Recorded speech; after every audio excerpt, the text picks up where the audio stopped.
My boyfriend told me to leave my own apartment so he could host book club there, so I changed the door code and let him explain to 8 women why he couldn't get inside. My name is Naomi Clark.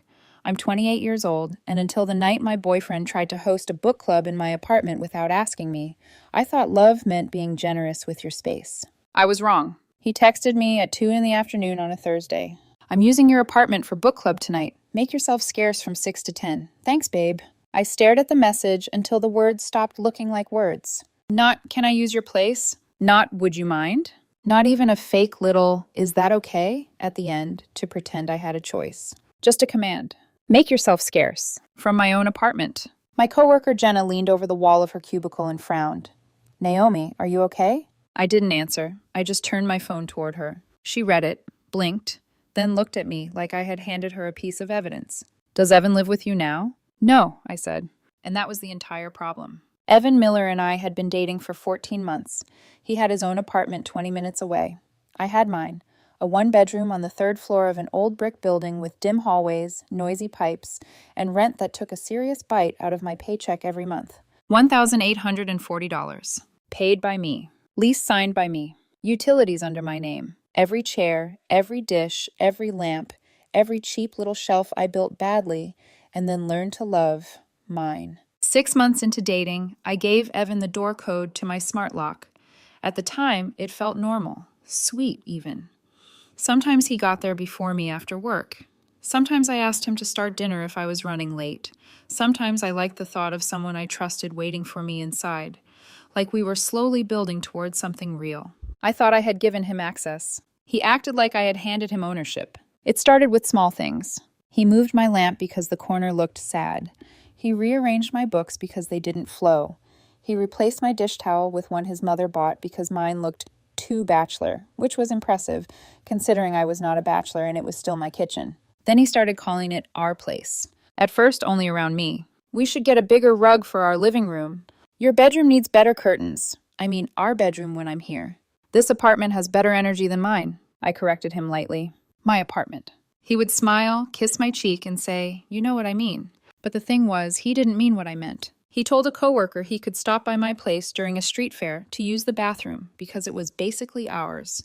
He let his mother leave 2 storage boxes in my living room temporarily. One had winter coats. The other had ceramic holiday decorations wrapped in newspaper. They were still sitting beside my bookshelf 3 months later, like they had signed a lease of their own. Whenever I hesitated, Evan made me feel ridiculous for noticing. It's just a box. It's just a towel. It's just one friend stopping by. You're acting like I'm some stranger. That line worked on me longer than it should have, because he wasn't a stranger. He was my boyfriend. I loved him. I wanted a future with him. And when you want a future with someone, you sometimes start negotiating with your own discomfort like it is a bill you can pay later. Then came the book club text. I read it again. I'm using your apartment for book club tonight. Make yourself scarce from 6 to 10. Thanks, babe. There was something almost impressive about the confidence. 8 people, wine, charcuterie, folding chairs, probably. My couch, my bathroom, my glasses, my home. And I was supposed to disappear from it like bad lighting. I typed 3 responses. Are you serious? No, you're not. This is my apartment. Then I deleted them all. Because suddenly I understood something very clearly. Evan did not need another explanation. I had explained myself in soft voices, in jokes, in careful corrections, in the little pauses women use when they are hoping a man will hear the warning before it becomes a fight. He had heard me. He had simply decided my discomfort mattered less than his convenience. So I typed one word, enjoy. Then I opened the smart lock app and changed the code. No speech, no warning, no dramatic paragraph. Just 6 new digits and one quiet click that felt more honest than anything I had said in months. At 5, I left work, stopped at the pizza place on my block, ordered a large pepperoni with jalapenos, bought ginger ale from the corner store, and went home. I locked my door, changed into sweatpants, put on a movie I had been meaning to watch for weeks, and sat on my own couch in my own apartment eating dinner. At 6:12, my phone buzzed. Evan, the code isn't working. At 6:13. Hello? At 6:14. Naomi, are you inside? I can see the lights. Then came the knocking. Not polite knocking. The kind of knocking that says the person outside believes the door owes them an explanation. I let the phone ring once, twice, 3 times. On the 4th call, I answered. Evan was already furious. Why did you change the code? He snapped. I have 8 people standing out here. We brought wine and food. Do you understand how embarrassing this is? Behind him, I heard voices, women murmuring, someone laughing awkwardly, someone else asking if they should just go to Marissa's place. I took a breath and said, yes, I understand exactly how embarrassing it is. Then open the door. No. There was a pause. Then he lowered his voice, and somehow that made it worse. Naomi, don't do this in front of people. I looked around my apartment, my couch, my coffee table, my rent, my life. You told me to make myself scarce, I said. So I made your access scarce instead. His breath hit the phone hard. You said enjoy. I thought that meant yes. It meant enjoy your evening somewhere else. You're being unbelievable. No, Evan. What's unbelievable is inviting people to my home and telling me to leave it. For a few seconds, he said nothing. Then he exploded. You humiliated me. That was the first moment I truly saw the relationship clearly. He wasn't upset because he had crossed a line. He was upset because for once the line had held. He hung up on me. I finished the movie, or at least I tried to. The truth is, I stared at the screen while my pizza went cold and my phone kept vibrating across the coffee table like a trapped insect. Evan, Evan, Evan. Then Tyler, his best friend. Then a number I recognized as his mother. I ignored them until midnight, when curiosity finally beat common sense. The messages came in waves. From Evan, I cannot believe you did that. You made me look insane. Marissa drove 40 minutes. People brought food. This was humiliating. Not one message said, I crossed a line. Not one message asked why I had reacted that way. It was all reputation management, damage control. His embarrassment placed neatly in the center of the room like the only thing that mattered. Tyler's texts were worse. Bro, what the hell? That was psycho. You couldn't just go somewhere for one night? And then his mother. A woman I had met exactly 3 times. Her text said, a real woman who loved her boyfriend would have gone out for a few hours instead of humiliating him. Frankly, you don't deserve my son. I stared at that message for a long time. There is something deeply disorienting about being accused with confidence by people who only know the edited version of events. It makes you wonder if maybe you are missing something obvious. Maybe you were too harsh. Maybe normal couples really do hand over apartments, routines, boundaries, and little pieces of identity until nobody can tell where one person ends and the other begins. That is how manipulation works sometimes. It doesn't always shout. Sometimes it just makes you doubt the size of your own reaction. By Saturday morning, I asked Jenna, was I cruel? She looked at me like I had asked whether gravity was optional. Naomi, she said carefully, he tried to throw you out of your own apartment. Hearing the truth from someone outside the storm felt like opening a window in a room I hadn't realized was filling with smoke. Still, guilt lingered, because despite everything, I loved him. That's the part people don't like to admit. Boundaries don't become painless just because they are correct. Sometimes the person hurting you is also the person whose laugh you know by heart. The silent treatment lasted all weekend. No apology, no real conversation, no attempt to understand. Then Monday evening, my building intercom buzzed. I was reheating leftover pasta when his name flashed on the screen. Evan. For one foolish second, my heart lifted. That reflex embarrassed me more than I can explain. Love has muscle memory, even after logic has already packed its bags. I let him up because I told myself we needed to talk like adults. When I opened the door, Evan walked past me without a greeting. No hello, no apology, no awkwardness, just a slow look around my apartment, as if he were inspecting damage. Then he said, you moved the throw pillows back. I blinked. What? He pointed at the couch. The blue ones were on the other side. Yes, I said, because they're my throw pillows. He exhaled like I was being difficult, then sat down like a man settling into his own space. That was when I saw it with fresh eyes.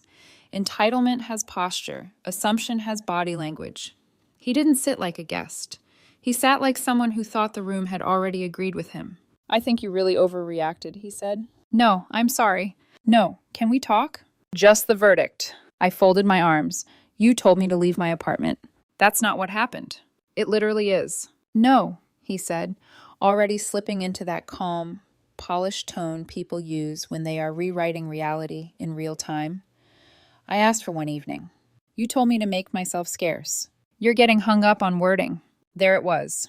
When the behavior became indefensible, suddenly the problem was my interpretation. He leaned forward. Naomi, relationships mean sharing. I said nothing.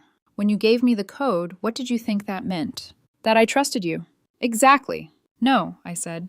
Not exactly. It meant I trusted you with access, not authority. He shook his head. That's such a transactional way to think. People only call boundaries transactional when those boundaries inconvenience them. He spread his hands. I've been building a life with you. I looked around the apartment. The lamp he moved, the shelf he reorganized, his mother's boxes still sitting in my living room. For a moment, I saw the relationship through his eyes, not romantically, strategically. A slow occupation disguised as intimacy. That realization hurt more than anger. Anger is clean. Grief is messier. Grief is realizing the story you thought you were living might not be the story the other person was writing. I asked him plainly, "Do you pay rent here?" His jaw tightened. That's not the point. It is exactly the point. I contribute. How? I buy groceries sometimes. I help decorate. I looked toward the kitchen, where a decorative sign that said, "Gather with Gratitude," still leaned against the backsplash because I hadn't decided whether throwing it away would be too petty. I said, a $6 bag of spinach and 2 signs do not equal $1,840 a month. He looked genuinely offended. Then he said something that made the room go still. Well, I already told the book club we'd host here again Thursday, so can we just figure out the code thing?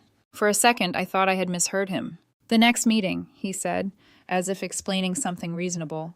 People already planned around it. We were actively arguing about the fact that he had commandeered my apartment, and in his mind, the next logical step was scheduling another event there. Something inside me clicked into place. No, I said. He blinked. What? No. That's ridiculous. No.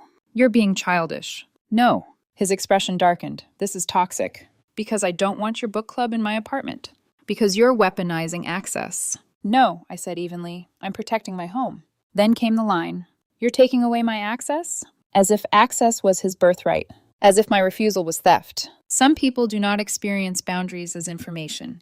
They experience them as betrayal, because boundaries interrupt the version of reality that benefits them. I walked to the door and opened it. His face changed. Are you serious? Yes. You're choosing a door code over this relationship.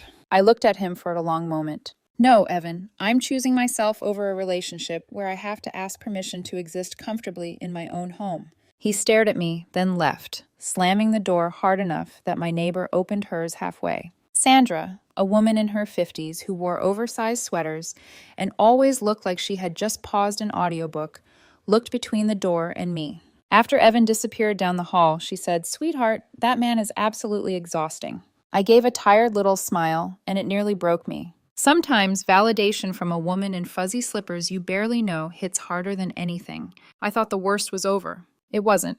Tuesday morning started with a message from Tyler. You're really breaking him down emotionally over a misunderstanding. A misunderstanding. People love that word when the facts are embarrassing, but the person responsible is someone they like. A misunderstanding is ordering almond milk when someone asked for oat.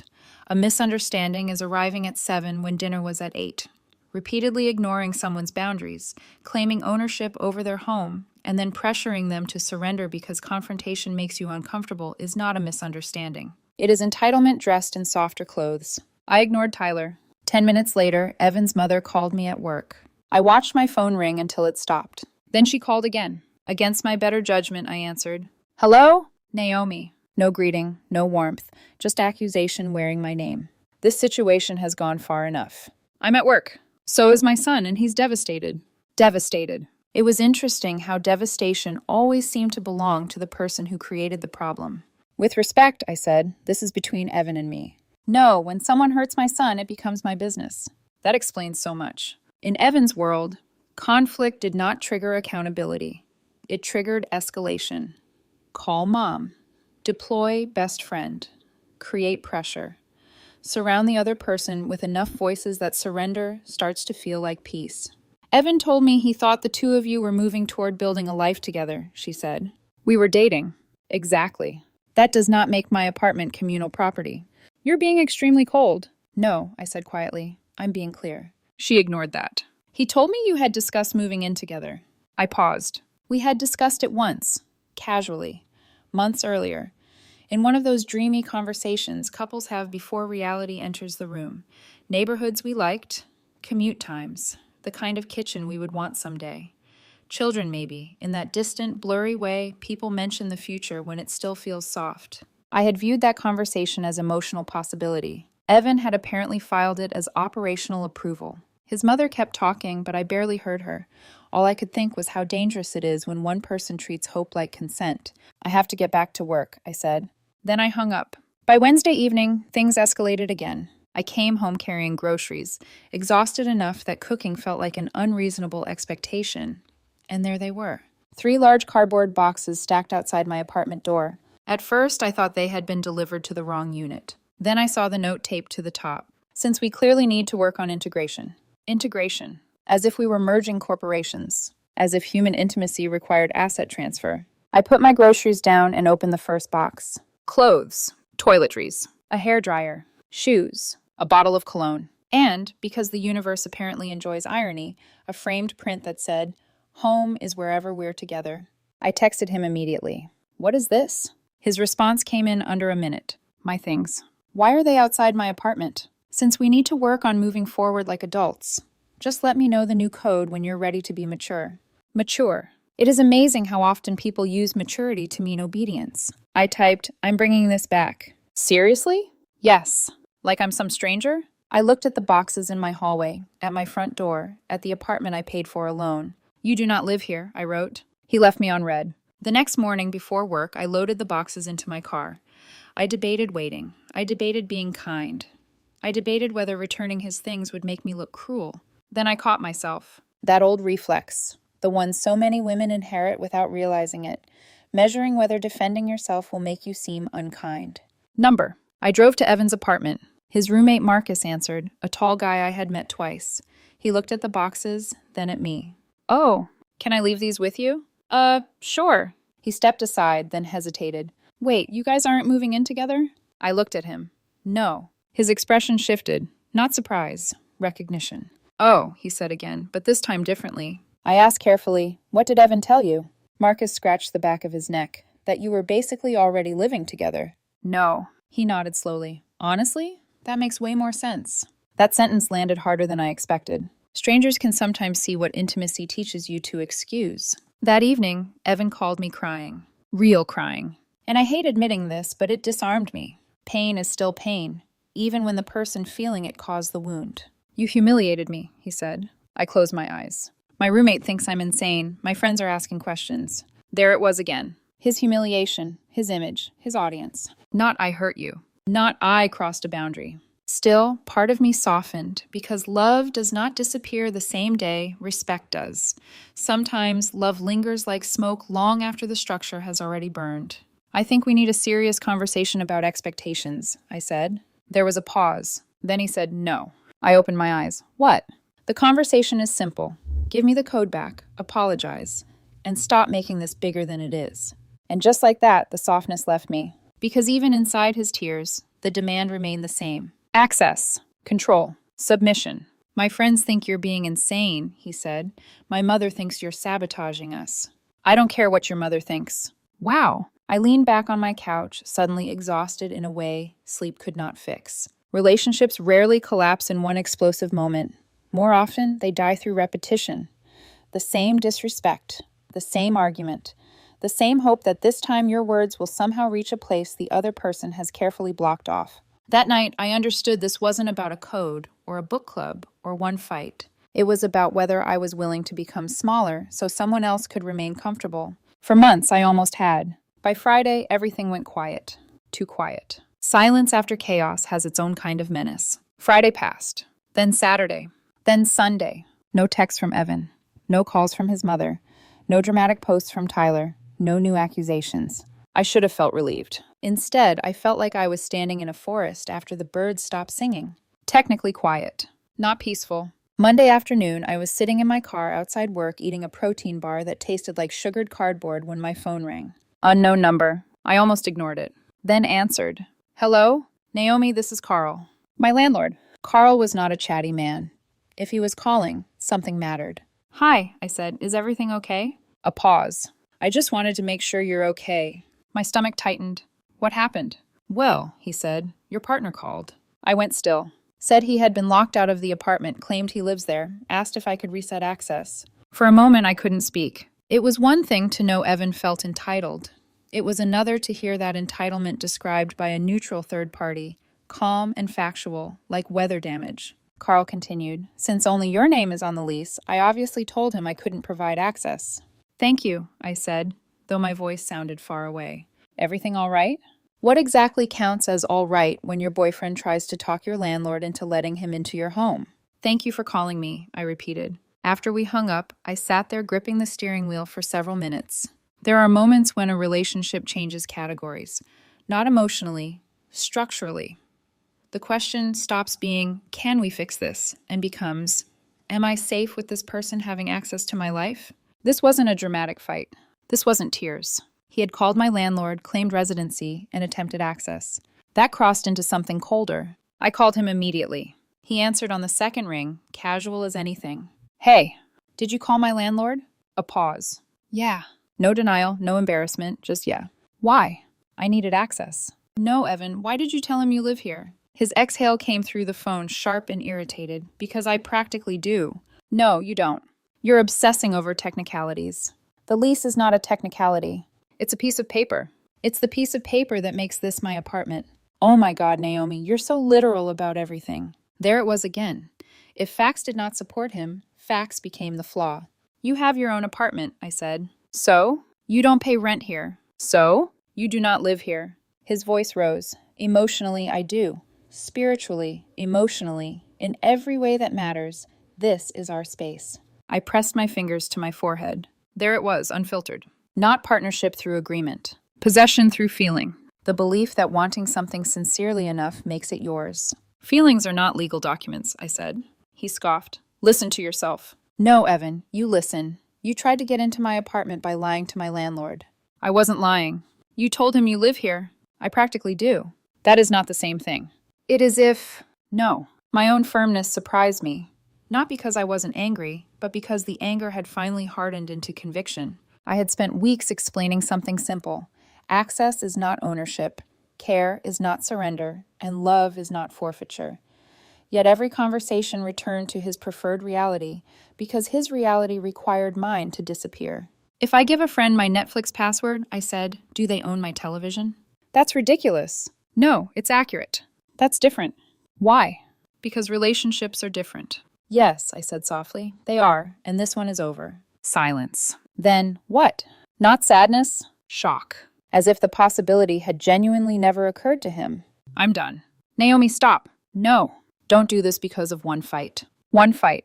It is remarkable how quickly people summarize your pain when minimizing it helps them. This is not one fight, I said. This is months of you treating my boundaries like obstacles. His breathing changed. Then the bargaining began. Okay, fine. You're right. I shouldn't have called Carl. I shouldn't have pushed. I'll ask before coming over. I'll tell my mother to back off. I'll apologize. Everything I had wanted to hear 2 weeks earlier came pouring out at once. Too late. Because apologies offered only after consequences arrive do not always come from understanding. Sometimes they come from panic. If you understood why this was wrong, I said, we would not only be having this conversation now. His voice broke. Please. There was a time I would have rushed to comfort him. But love without boundaries becomes self-erasure, and I was finally too tired to disappear for someone else's comfort. I'm done, Evan. He cried, he promised, he begged. But some endings happen emotionally long before they become verbal. This was just paperwork. I ended the call. Within the hour, the retaliation began. Tyler texted first. You are making the biggest mistake of your life. Then he called. Then texted again. Evan's mother called twice and left a voicemail. I listened to 30 seconds before deleting it. Naomi, I hope one day you understand what unconditional love actually looks like. Delete. People weaponize that phrase too easily. Healthy love has conditions. Respect is a condition. Safety is a condition. Trust is a condition. Mutual reality is absolutely a condition. Tuesday morning was worse. Texts came from numbers I barely recognized. A former coworker of Evan's. A cousin. Someone I had met once at a party. All variations of the same story. I heard what happened. He's devastated. This feels extreme. You really ended a serious relationship over a misunderstanding? By the time a story passes through enough emotionally invested mouths, it stops being truth and becomes mythology. In their version, I was the cold girlfriend who locked out her loving boyfriend and dumped him over a door code. No mention of the book club. No mention of the boxes. No mention of the landlord. No mention of months of him slowly treating my home like a room he had forgotten to pay for. I muted every unknown number. At some point, protecting your peace stops being dramatic and becomes basic hygiene. Wednesday evening, I got home so tired that even changing clothes felt ambitious. I had just kicked off my shoes when the intercom buzzed. I looked at the screen. Evan. I didn't answer. The buzzer sounded again. Then again. Then my phone rang. Then another call. Then a voicemail. He sounded halfway between crying and furious. Naomi, seriously? You won't even speak to me? 14 months and this is how you end things? That hurt more than I wanted it to. 14 months is not nothing. It is birthdays, inside jokes, familiar shampoo bottles, restaurants where you stop checking the menu because you already know what the other person will order. Ordinary intimacy, accumulated slowly. Ending something like that should hurt. And it did. Pain does not validate a relationship. It only proves you were emotionally invested. I texted him once. We broke up. I need space. Please stop coming to my building. His reply came immediately. So that's it? I don't even deserve a real conversation? I typed. We had multiple conversations. Every one of them ended with you demanding the code back. He didn't answer. That silence said more than argument could. Thursday, I came home earlier than usual. Rain had made the hallway smell damp, and everyone's shoes had left soft marks by their doors.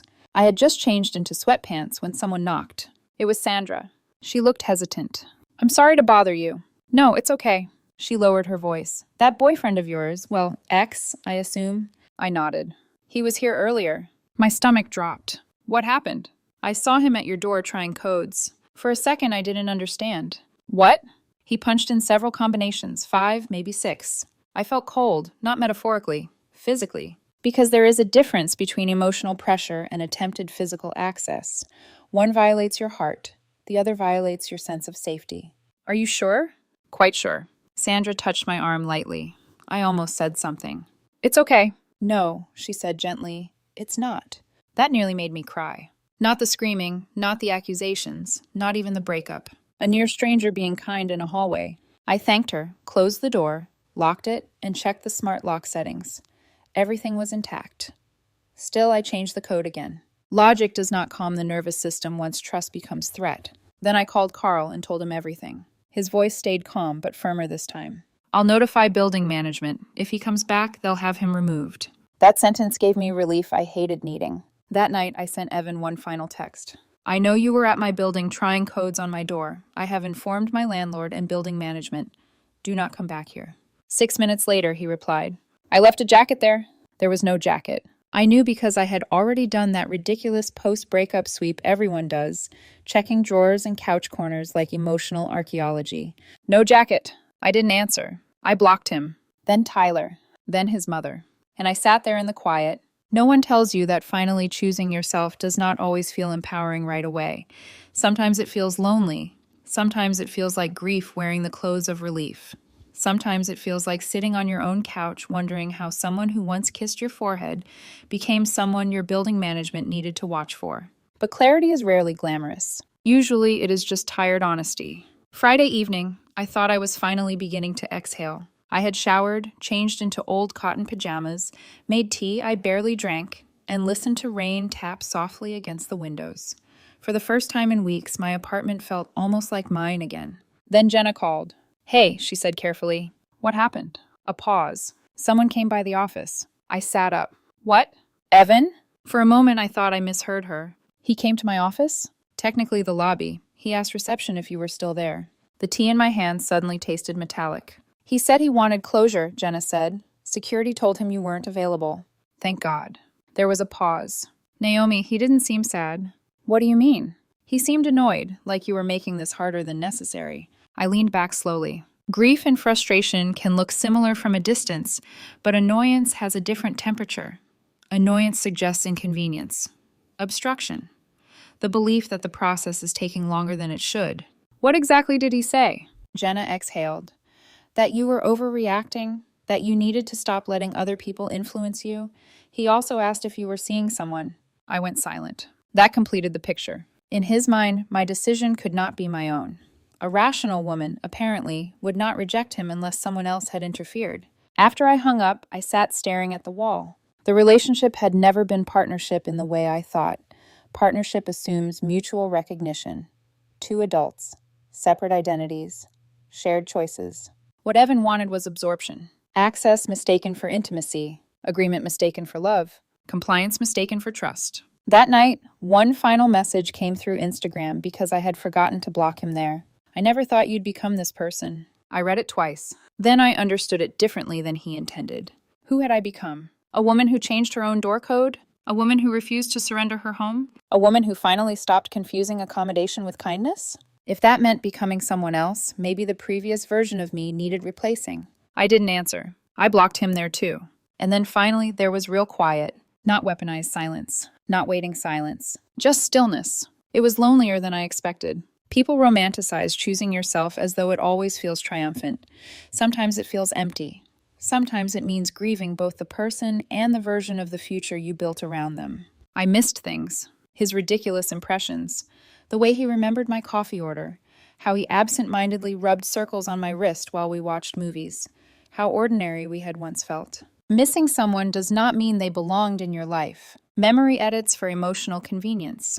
It plays highlight reels when what you need is the full documentary. A week later, I was carrying groceries upstairs when Sandra opened her door. Peaceful these days, she said. I smiled.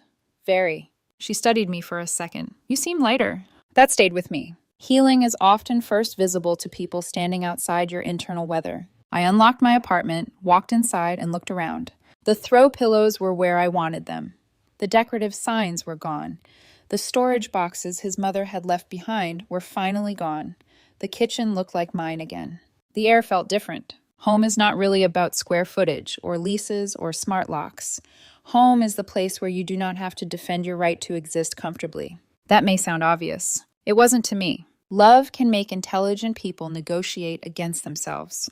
Not because they are weak, but because hope is persuasive. We tell ourselves compromise is maturity, patience is kindness, flexibility is love.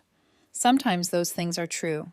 Sometimes compromise is just delayed self-abandonment wearing noble language. A month later, my lease renewal notice came. I surprised myself by not renewing.